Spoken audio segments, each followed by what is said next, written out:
But at this time, I'd like to say hello, good morning, and thanks for having us. I'm Steve Berthiaume. I'm the TV play-by-play broadcaster for the Arizona Diamondbacks. It's my great pleasure to be here and to introduce our next speaker. He is a native of South Florida. In 1962, he signed with the Kansas City A's, and a year later became the first shortstop in Major League history to start a game at the age of 18. When he was 35, he became a major league manager with the White Sox. That was 1979. The same season, he also passed the Florida bar after getting his law degree. Hired in Chicago by their GM, Roland Heeman, who is now a Diamondback special assistant. 33 years as a major league manager, also with the Oakland A's and the St. Louis Cardinals. A winner of more than 2,700 games. In baseball history, only Connie Mack and John McGraw have won more. His resume includes 6 pennants and 3 World Series championships. This year, he is beginning his first full season as the Chief Baseball Officer of the Arizona Diamondbacks, where he is responsible for all facets of the organization's baseball operations. Please welcome a member of the Baseball Hall of Fame class of 2014, Mr. Tony La Russa.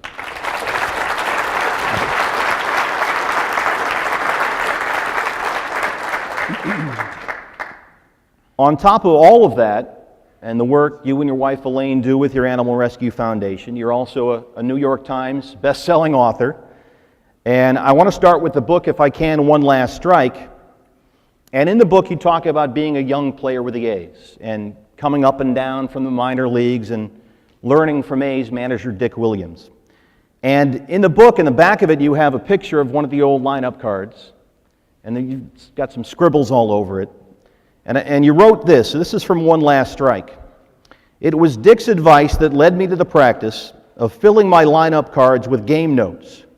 The very important after-game review revealed many winning nuggets because they were all part of those cards. You took actual game info, added insight, and came away with stuff about your team, your opponents, and what had decided the game just played. So how did those notes scribbled on those lineup cards, even way back with the White Sox, how did those notes compare with what we now consider advanced analytics or sabermetrics? It's a great question. I think the important difference would be that was based on real game activity. And the metrics that you get before the game are usually an accumulation of numbers and percentages, and it may apply more generally. But one of the things that you learn, and this is kind of what we're doing with the Diamondbacks, we've definitely enhanced our analytical department. It didn't exist before. Now we have a department. It's led by Dr. Lewis. He's here, and it's a very important tool, and it's growing all the time. But the balance that I think, though those of us that have been teammates for a while, and I was so blessed, and that's the correct word, to have Dave Duncan as a pitching coach from 1983 to 2011. Dave is very, very analytical, has always wanted to be on the forefront of what was happening, trying to figure out a better way to compete. And after being a part of mostly Dave's innovations, the balance that we felt was critical was you prepare with every bit of information that you can get prior to the game.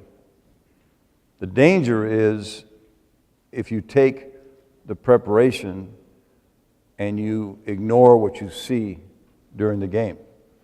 So in fact, recently coined a term that what we do is observational analytics. So you watch the game, and maybe the preparation says that Steve is predominantly a pull hitter. And so that's how you position your defense, and that's how you're going to pitch against him.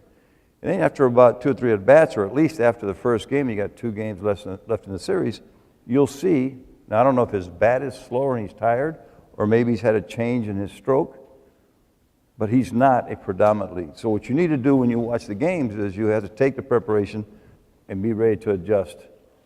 And there are a million examples of the adjustments, but one of the ones that I think I've been questioned about before would be, you would have ninth inning and you'd be winning the game on Monday and Tuesday.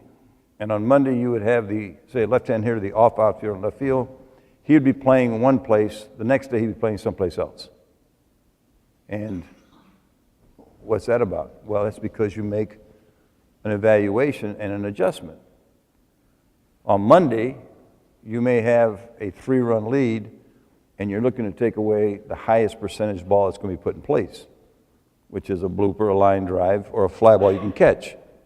And if the ball gets hit over your head, so it's one base runner, but the tying run is still on deck. If you have a 1-run lead, then the one that hurts you the most is the ball, the no doubles that you've all heard about. And it's not like the prevent defensive football where you prevent winning.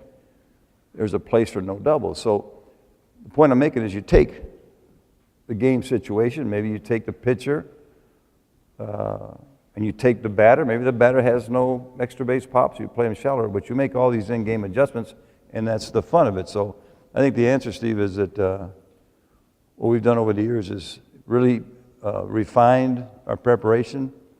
A lot of it, I give Dave credit.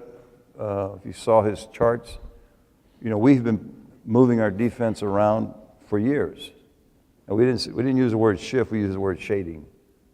We would shade guys to pull or up the middle, whatever it is, based on his spray charts.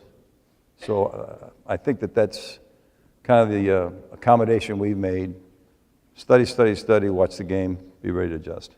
So really, observational analytics have been taking place, I'm sure Dick Williams learned it from somewhere, for decades.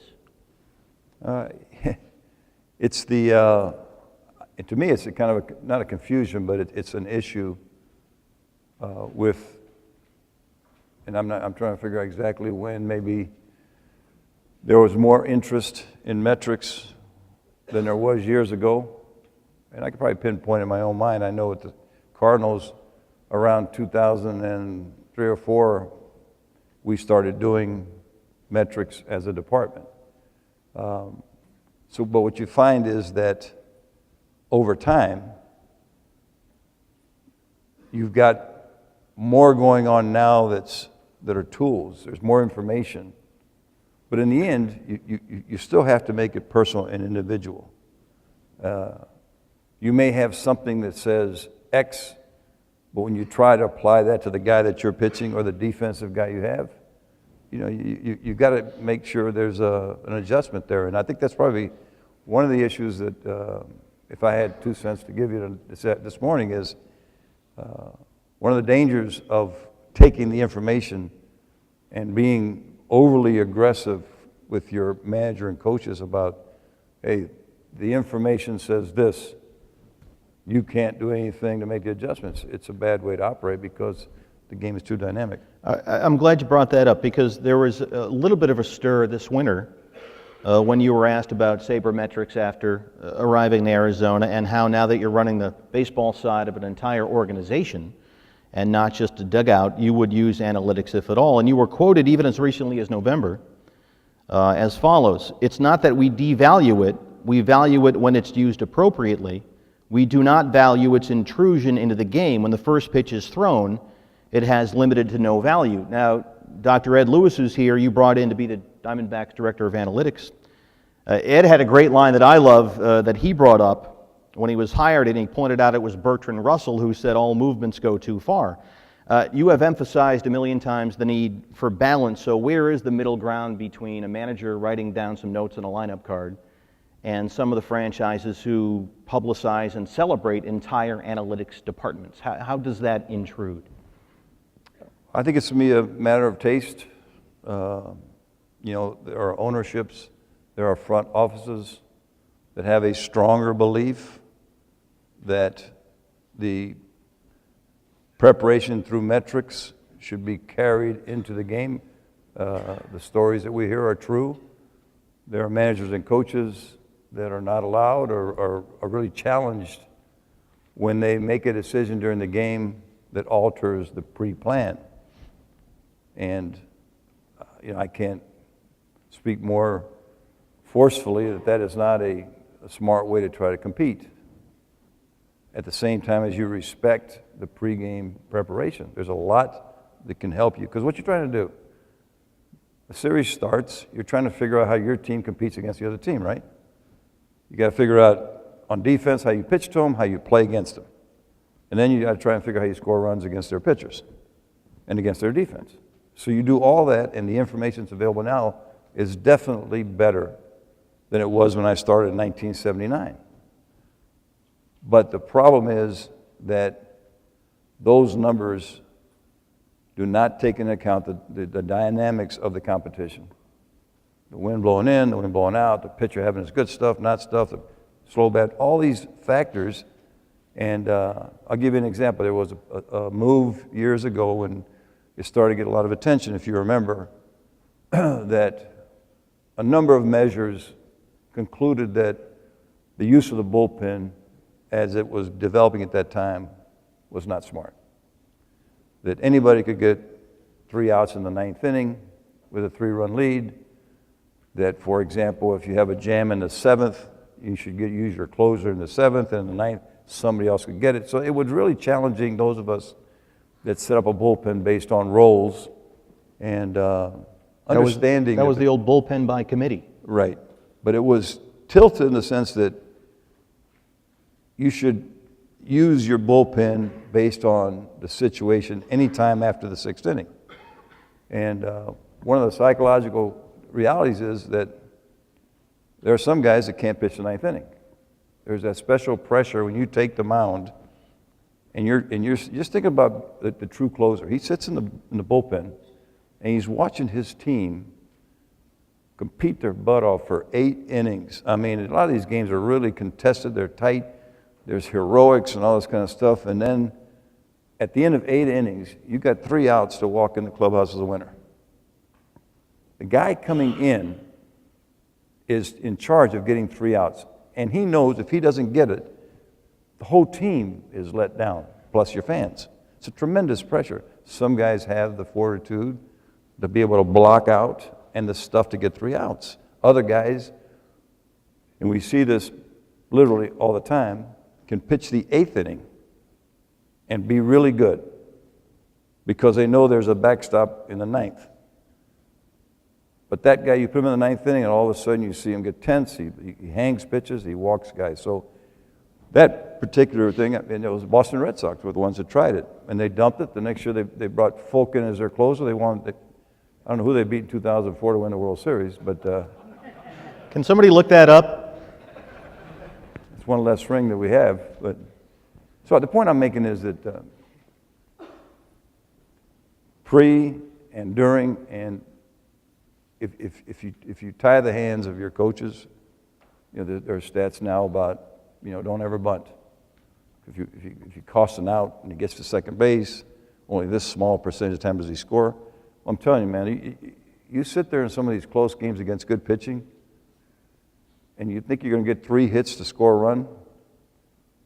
You may get 1 hit.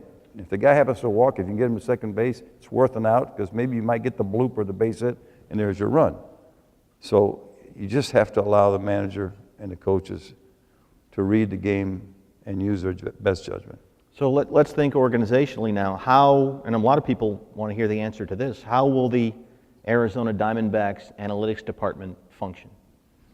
Well, we're building it, and it's actually got the potential, which a lot of organizations are using, and we intend to get stronger and stronger at it because we're just starting it. But what's the first thing you do? You scout players and bring them into your organization. So it has value, especially as you take a professional player and add them to your team. Of course, there are more metrics that are reliable at the professional level. But there are amateurs, you know, junior college, juniors, seniors, and high schoolers. There are some measures there that help you identify, hey, this is a guy worth checking out. Then you scout them. So scouting. Player development is the next step. Once you get them, you want to get them ready to play in the big leagues.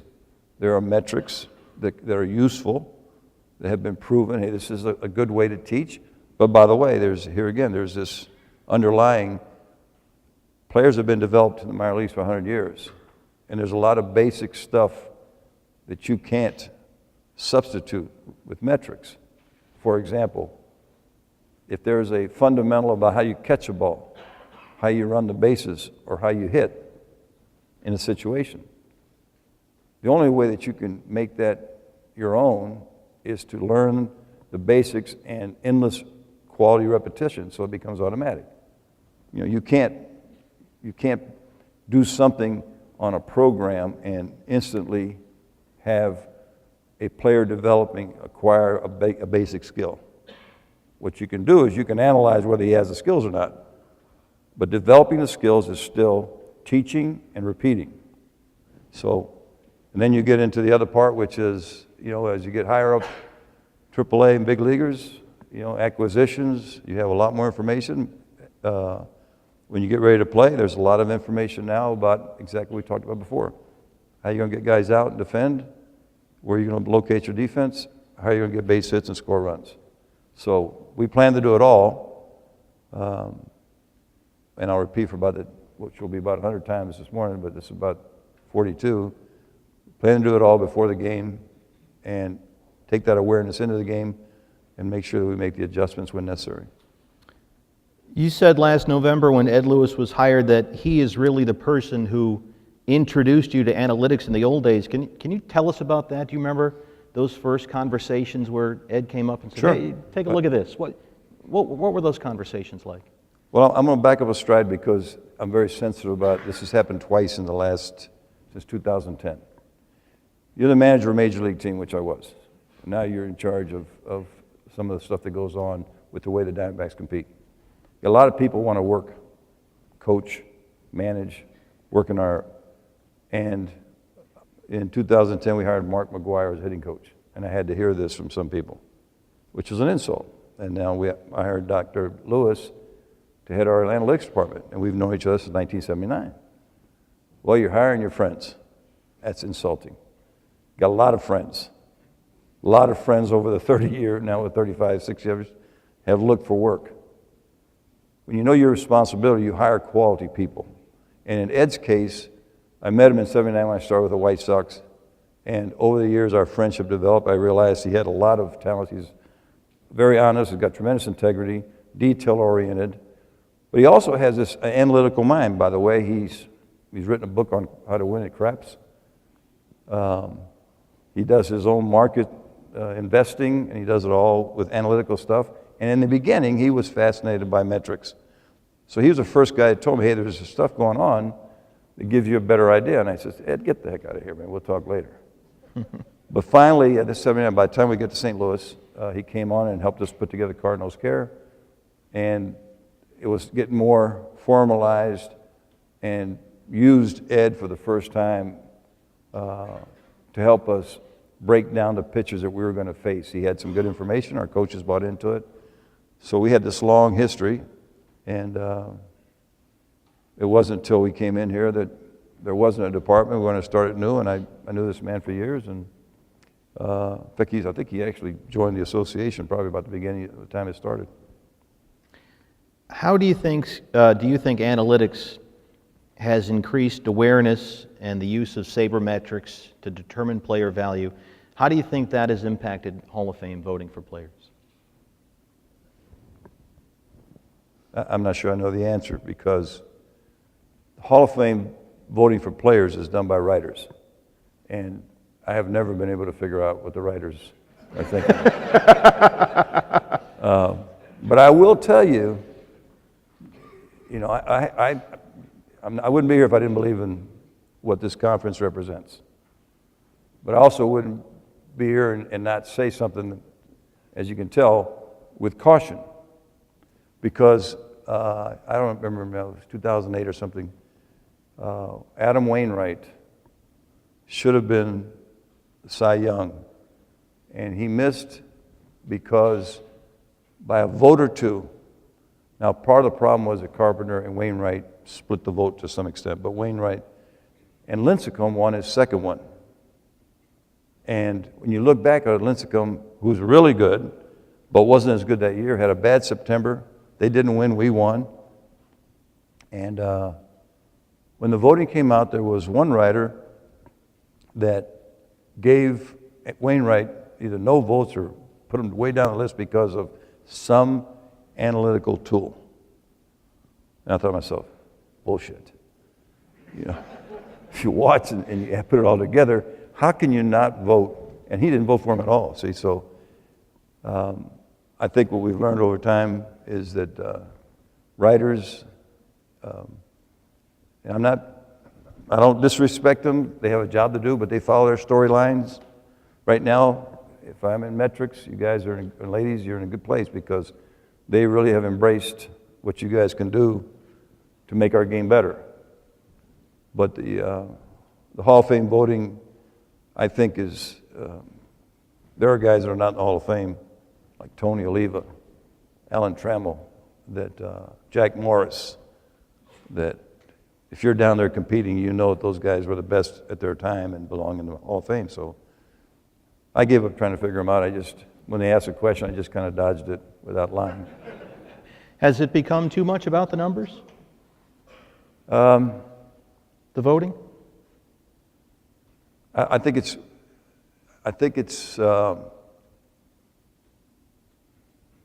the general thing. Are you the leading producer during your era? Mm-hmm. Numbers are definitely a part of it.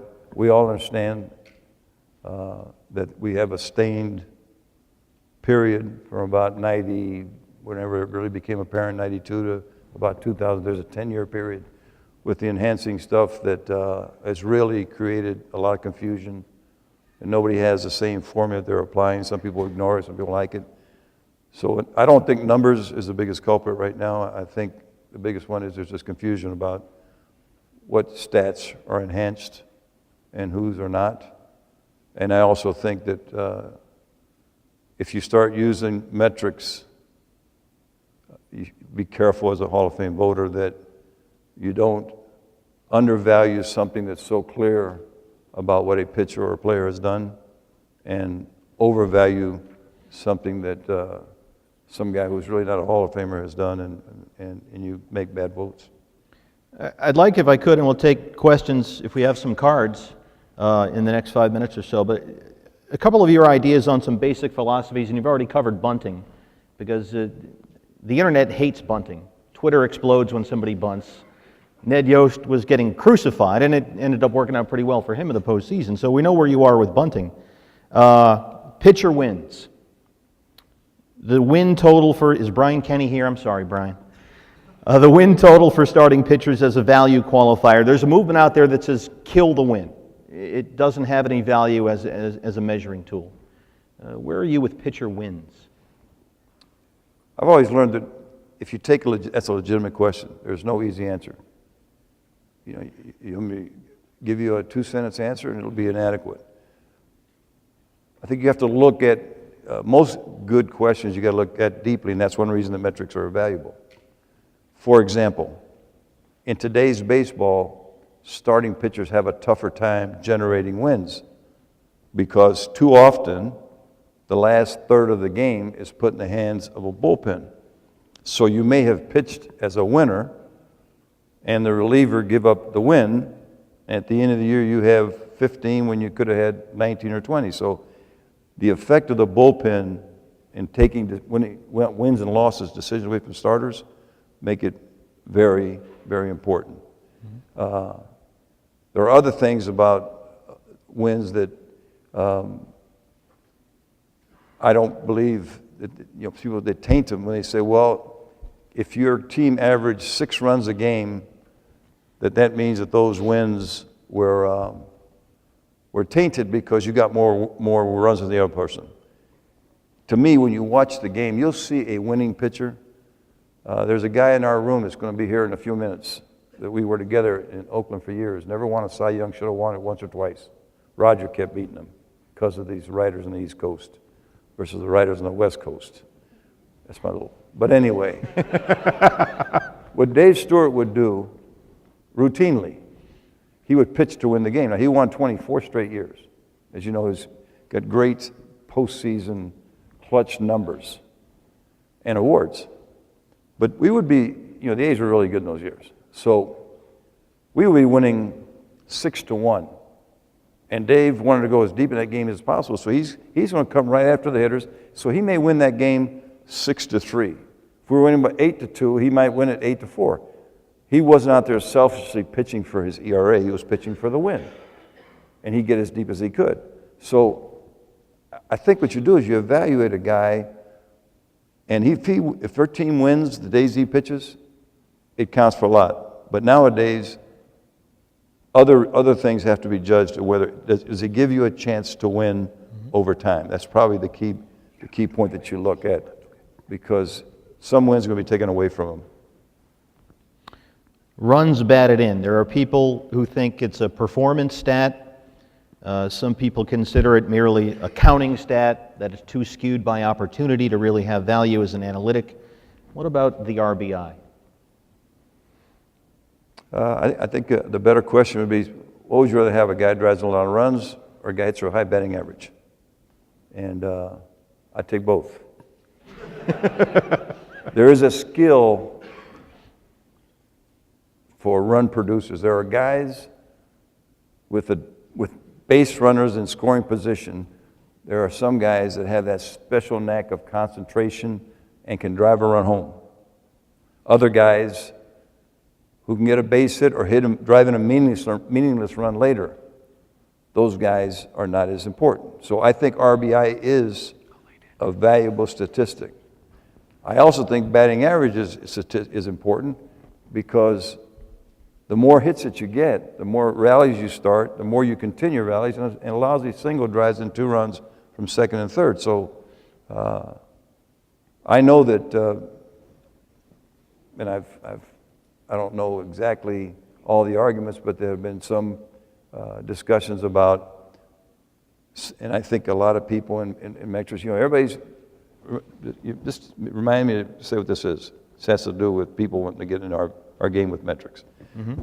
But I think there's a lot of people that are trying to be really creative with the stats, so they want to show how creative they are, and they wanted to underwhelm runs produced, RBIs. And I think in the end, it's the ability to drive in a run is a valuable asset. And managers and front office people, we look at guys can drive in runs. I think it's a very important stat. But so is batting average. What this means is, one of the things that I admire the most about people in this room and the people that I've met over the last X years as this movement has grown is there's a love of the game of baseball. And I have always respected, applauded, enjoyed the folks that have gotten into the metrics and want to be part of a major league organization. And if I was starting my life again, and I was, I had a chance to play. I wouldn't play very well, but I had a chance to play. I would love to be part of an organization.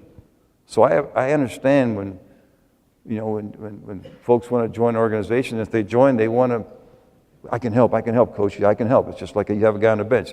Give me at bats. Put me in. I appreciate your enthusiasm. So I never disrespect the analytical people. One of my messages is understand that it has some limits once the game starts. I have a feeling I know what your answer is going to be based on your last answer, but I'm going to use a dirty word here. It's dirty in the analytic community, and that's clutch. And I once read that if it can't be quantified, it doesn't exist. But does clutch exist? You sort of hinted at it a minute ago. It definitely exists. And I think one of the arguments that are the strongest for allowing whether it's a scout or a front office person or a manager or a coach to speak up for a certain player are his intangibles. What kind of competitive heart does he have? How tough is he? There's some people that get a lot of hits late in the game, early in the game when nothing's happening. The ability to have the toughness to keep playing late, to be able to tune out the distraction of, if I get a hit, we win. If we get to make an out, we lose.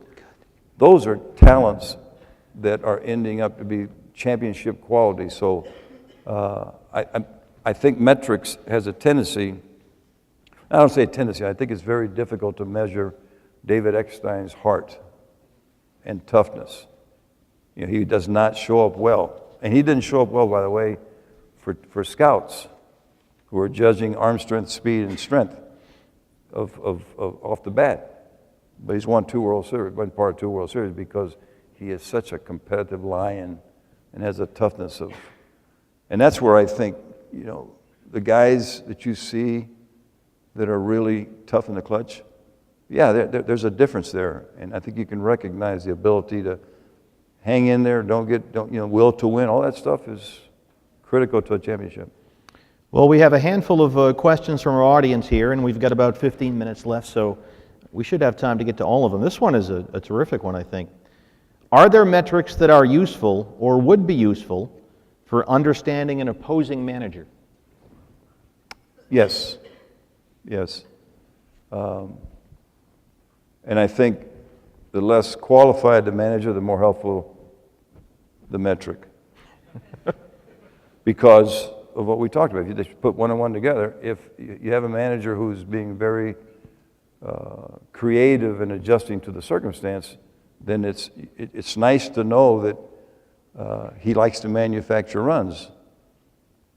Or it's nice to know that he never manufactures runs. I mean, it's a definite difference in how you play your infield and whether you defend the running game, all those things. So, yes, I think there are pieces of information that you accumulate that will give you some insights. In the end, what is managing and coaching about? It's about recognizing the strengths and the weaknesses of your guys and their guys and trying to match up the best you can, your player's strength against their weakness to the best you can.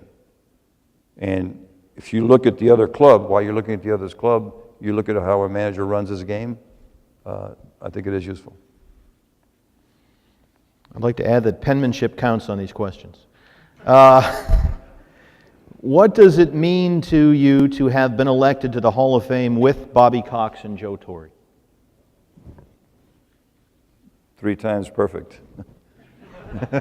You get in, that's perfect. You get in with those 2 guys who are, known them for years, competed against them. The thing I loved about the both of them, if they were here today, or if you go to dinner or lunch with them, you're going to be blown away with how personable, how good they are.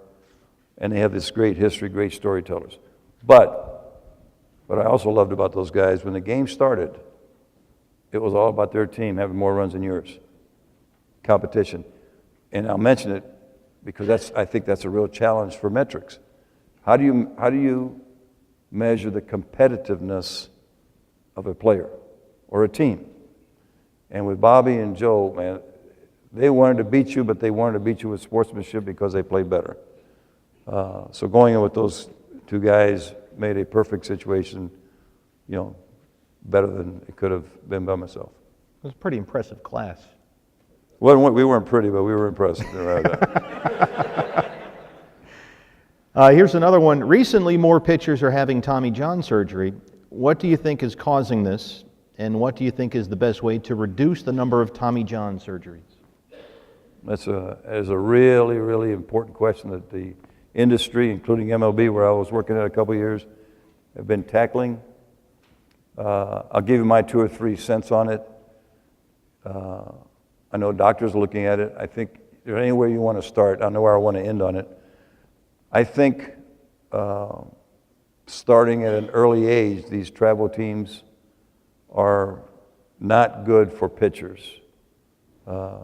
They're pitching too much. They have restrictions with this one team, and then they'll play another team over the weekend, and it's they have a different situation. So these kids, while their bones are still developing, are being asked to stress too much.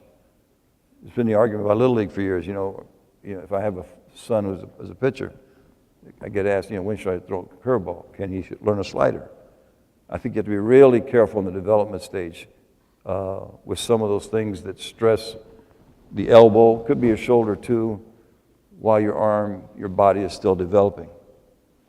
The other thing that I think is, and that carries into high school, goes into college. There are horror stories about pitchers that come out of college, the overuse, the abuse by the coaches because they want to win games. I think that's unforgivable. I think that there's a more subtle answer that I'd like to give. Years and years ago, the system to get to the big leagues was that you're going to be prepped in the minor league. So let's just take a pitcher. You start out at D ball, C ball, B ball, A, double A, triple A. So somewhere around 5 or 6 years, you learned your craft of pitching.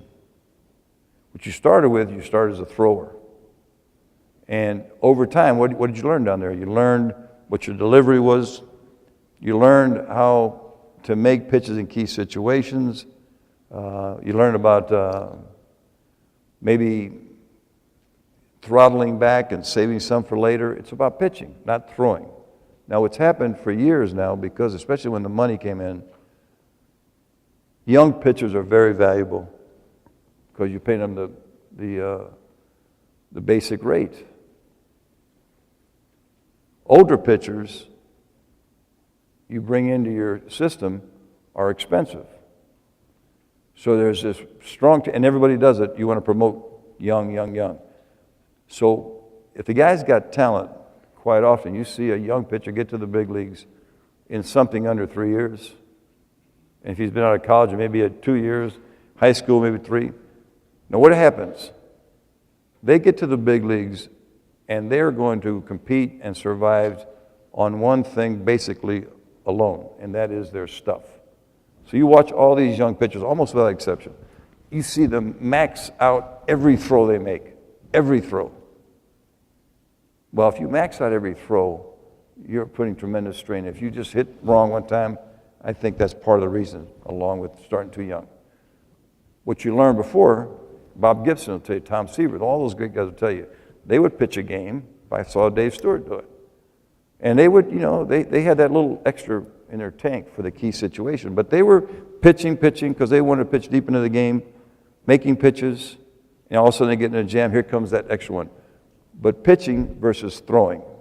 So I think there are a lot of young kids that get up and that max throw makes it inevitable that they're going to blow something out.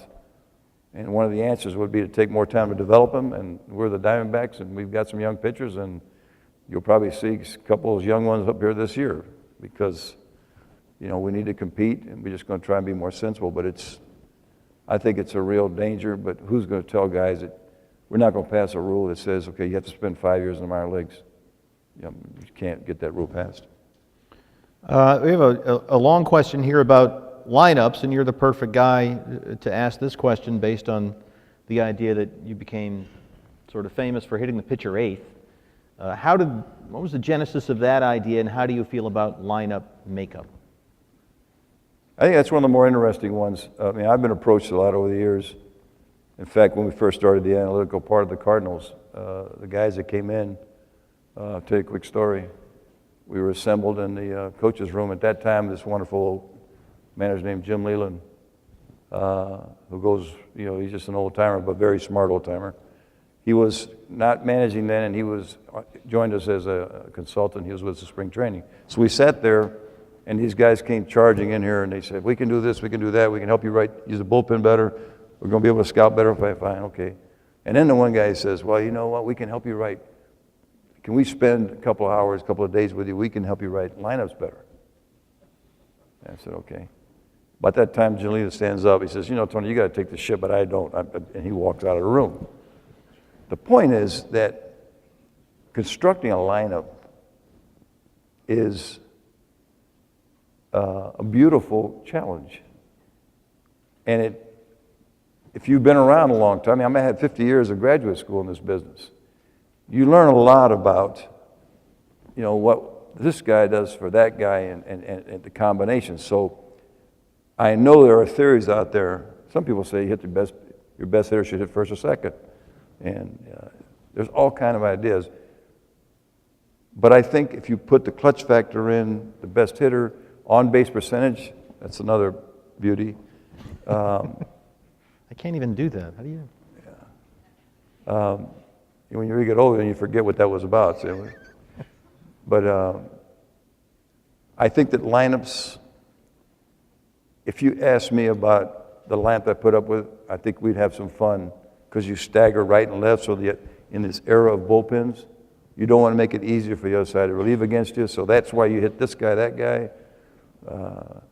There are certain guys who have this skill of driving runs and concentrate. You want them hitting with the most opportunities.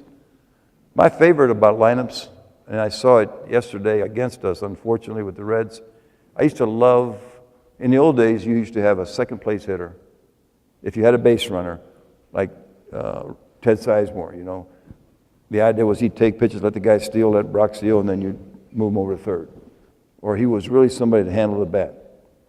And based on my experience in talking to the people that I trusted, we changed that in about 1983 with Carlton Fisk. So for most of my career, I really believe that a hitter hitting second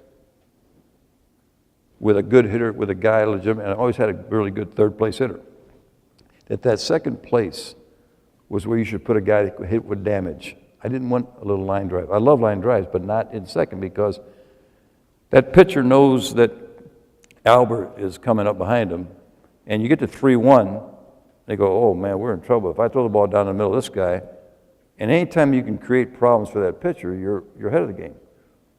So the lineup is something that I had great fun with for 30 years, and one of my favorites is the second. Yesterday, Daggum, Cincinnati hit Brendan Bosch, you know, the guy that was with Detroit. He hits 3 bullets. First inning, he hits this frickin' thing, and I thought to myself, that's a damn hitting second, you know, and more teams are doing it, and I learned it and I was proud of it. What I'm saying about lineups are that if you ask any major league manager, he will give you his ideas, and you'd be hard pressed, I think, to say, you know, I think you can do it better. What was this about, by the way? Oh, on-base percentage. One of the beauties, remember, I was with the A's towards the end, and they started doing things in the minor leagues to develop a better strike zone, which is really good. So strike zone improvement means that the count's more often in favor. The more times the count's in your favor, the better at-bats you have. And they started doing it, and they were successful. And then it started becoming more of a fad, on-base percentage. So what did some teams do? They stressed to their players that on-base percentage and working a pitcher's count up were the holy grail. So that meant that you could not swing at the first strike, because they wanted you to get on base like via a walk, or a base hit, but they wanted you to do it after the pitcher threw 5 or 6 pitches. Now, what happened was, when that thing got popular, a guy like Dave Duncan knew you had that philosophy. He would just lob the first pitch over the middle of the plate. And you check the stats. If you go 0-1, your batting average is like 215 if you're a good hitter or something. I mean, it's a tremendous decline. So what we have always thought is, and I know our manager Chip Hale has a great term he calls scaring the pitcher out of the strike zone. So what you want to do to have a good on-base percentage is you want the pitcher to think you're ready to swing if you throw the ball down the middle, which means they'll pitch to the edges, and unless you're Greg Maddux, a lot of times you will be 1-0, 2-0, 2-1. But taking a bat and making a guy take pitches with the quality of Major League pitching is counterproductive. Got 2 more for you, and then we'll be all done. This is a good one. How do you balance explaining analytics while also not giving away your hand with what you're trying to do with the Diamondbacks? Well, it's easy. We're not going to tell you anything with the Diamondbacks. And, you know, but mention that and been accused of, well, you don't know anything to say, and you're just dodging it, but there's probably a lot of truth to that too. But no, I think that's, if you have a good strategy, like we have a strategy that we think we had in St. Louis, that we brought over here, about how to improve our offense. Well, we're not going to tweet it, Facebook it, we're not going to write articles about it, because you're trying to win the competition. So I think I'm hoping that what you do is our fans will trust that we're going to help us compete by how we use the analytics. But I'll be damned if we're going to be, you know. I mean, I'm only now retired, and now is when I talk about hitting the damage in second place. I never talked about that when I was doing it. But you don't want to give up any edges. Last one, a good one to end on. One of your responsibilities will be to create a new culture for the Diamondbacks. If we talk to you a few years from now, what would you like that Diamondback culture to represent? Well, fortunately, a lot of it's in place now. And I think the ideal situation, and I've said this, you may not have heard it, but I've said it, as a manager over those years, I never had a bad day. And I don't know any of my friends can say that. Chicago, Oakland, St. Louis, real good owner, real good front office, players. So part of what you want to do is you want the organization to be connected and coordinated, and you want the organization to reach out into the community. Diamondbacks are outstanding. In fact, they're better than many I've ever seen. The way they treat people that work in the organization and what they're trying to do to connect. That's one, but that's already here. What we're really talking about is what's our product. It's very simple. Our team plays against their team. It's a game. There's a score. It's a baseball competition. So our culture has to be something that's entertaining, and obviously winning is entertaining, but the way the guys have these toughness, these intangibles about effort every day, playing the game correctly, hanging in there and winning games late. And last but not least, and this is something, by the way, that I was really impressed with coming here last year. Last year we had a tough year. It was so unfair. Nobody wants to hear it. But the injuries to the pitching staff and the position players all year was atrocious. And I didn't really know this till I came over. In our minor leagues, we had 5 teams that got into the playoffs. So the culture you want is this family kind of, your second family. You want your players to come together as a family professionally, because that intangible, somebody quoted one to me, it's a tangible intangible. If you see a team with chemistry, that's an intangible. But if you watch a team that's all for one, one for all, you can see it. And that's what we need to continue. I don't say build, because they did a really good job in minor leagues, and those guys are coming up. It's already recognized, and I think you'd have seen it last year if it had been more fair as far as the guys who are still in the field. But we want to represent professionally. We want to compete like maniacs. We want to be sportsmen and give back to the community. Build all around basic values. Try hard, try your best, and be a sportsman. Tony La Russa. Thank you.